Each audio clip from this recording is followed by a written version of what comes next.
So today I'll be doing a gearbox oil change on my Mazda 6 2.2 Sports Estate. I've done this before on my Mazda 6 blue one, which was a 125 brake horsepower. So I thought I'll give you a run through of how I do this, if anyone wants to try it. Okay. So once you take the cover off, you've got the gearbox in your face on the passenger side. You've got two bolts which are 24mm. You've got one right in the front, and the other one is you got this 1, 2, 3, 4 small 10mm bolts. So 1, 2, 3, 4, and just behind that you'll see another identical bolt, which is also a 24mm.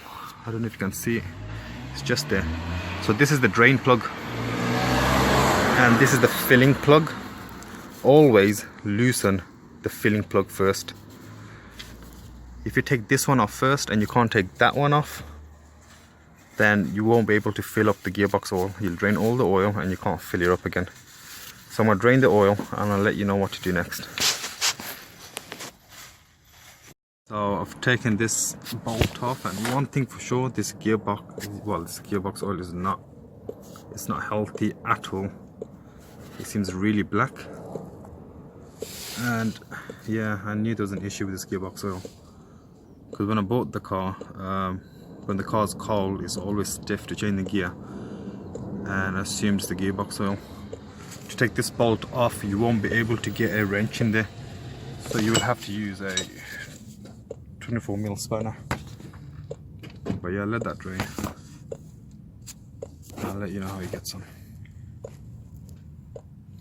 At the moment, the oil is just dripping, but I know there's loads more oil left in there. So what I tend to do is pour a garden hose into the filling plug. I'll get the end of it and I'll blow in it, so the rest should come out. Let's have a look. So I'm blowing into the hose.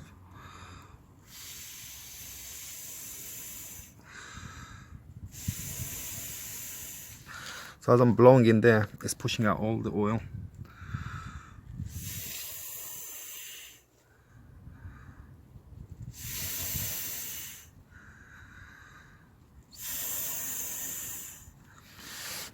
And I do the same for my engine oil. I usually use a cold air heat gun. I'll get all the oil out.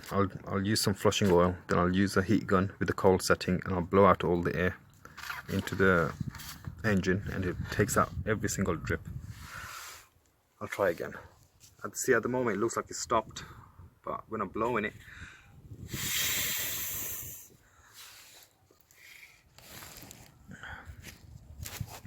so I finished draining the gearbox oil.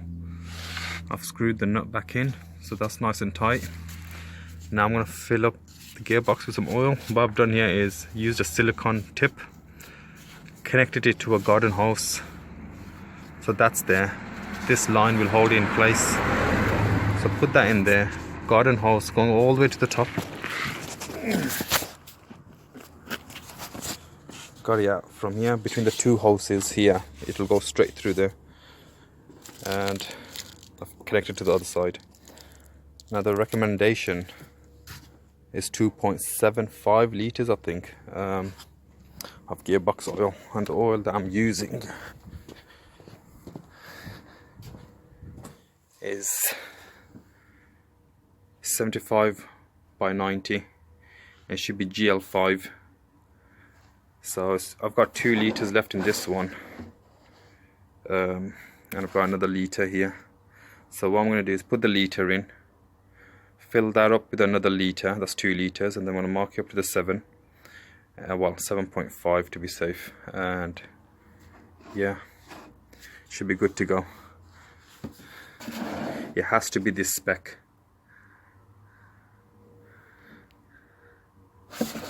Let's go. This is the gearbox oil that's been taken out from the gearbox, and look how black that is compared to what it should be, which is a nice golden yellowy, like syrup color. And look at the difference.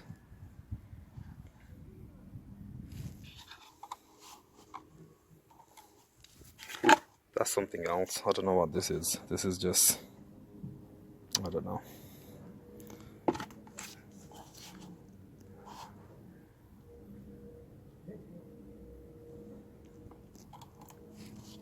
Finished changing the gearbox oil. It's all done. Perfect. Just heating the car up.